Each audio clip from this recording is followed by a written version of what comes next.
Mr. Pato Gregorio. Kasama po ang PSC family, the commissioners and other officers of PSC, officers of Philippine Olympic Committee, the members of the regular sports present here today. Out of 56, I think we have 14 last year, and some recognized sports too. Athletes and coaches, and of course, my dear colleagues sa Congress dati, atin pong kailangan ng tulong na sinabi po ni Chairman Pato, Congressman Roby, Congressman Goma, and Congressman Mike, and Congressman Ruandes. Doon po sa mga nag-retire na kagaya ko po, tatatlo na lang kami dito, Congressman na nasa sports. Congressman Monico and Congressman White and yours truly. So meron pa rin, may asim pa rin. Bakit ba puro sports ang pinag-uusapan natin? I-list naman natin sa sports. Kaya na pa tayo sports na sports eh. Let's go to music. Of course, we are here invited by PSC in this PSC venue. We are here reminding us something deeper. Not only beyond medals and scores. It should be rhythm and harmony. Kaya nga po, papunta ako ng music. Yung mga may alam na, of course, alam nyo lahat yung iisa naman yung symphony at saka Philharmonic Orchestra. Philharmonic, ano lang yun, historically more prestigious and complete musical instruments. The four, the wood, wind, the strings, the bass, and the percussion. Ang sinasabi ko po, without harmony, there will be no peace. With harmony, there will be unity.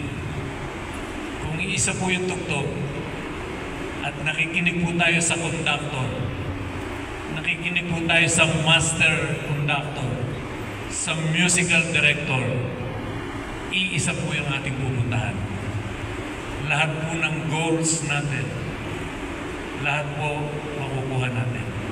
Because we are in harmony like the orchestra. Tama po na. So finally, I think again, we have, for me, we have a harmony with PSC and POC. That is the main formula.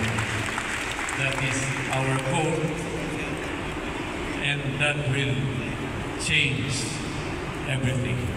So sa inyo po lahat, mga kasama ko sa sports, nakikiisa po tayo, kasama po natin ngayon. Dati naman kasama natin. Pero I think, mas maganda personally with PSC. So sa inyo po lahat, magandang hapon po.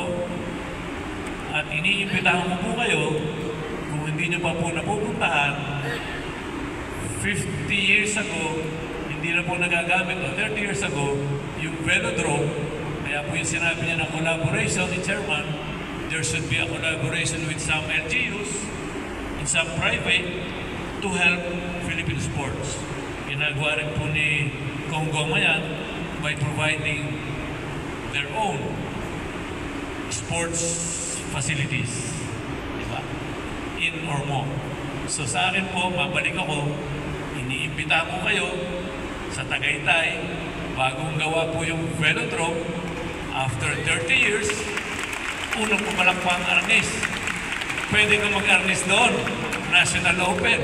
Pwede ang karate, coming soon. Jiu-jitsu, lahat ng indoor sports pwede pong gawin doon sa loob. Huwag po kayong mag-alala sa bayad noon. It will be a G2G. PSC will pay the city government of Tagaytay, whatever rate it is, including the dormitories. We have 1,000 available dormitories doon. So again, magandang hapon po sa inyong lahat at palagay ko malaki ang mapupuntahan natin. Kahit fencing, pwede doon. Kahit fencing, pwede doon. It's a big kasya kasi yung 5 boxing ring sa gitna. So kung magkakarate sabay-sabay, first day elimination, second day finals na. Dahil kasya yung 6 na months. Even sambo, kuras, so in wrestling too. Even gymnastics, I think. Yeah. So again, sa inyo pong lahat, maraming salamat sa inyo pong kooperasyon, of course, with PSC. Magandang hapon po.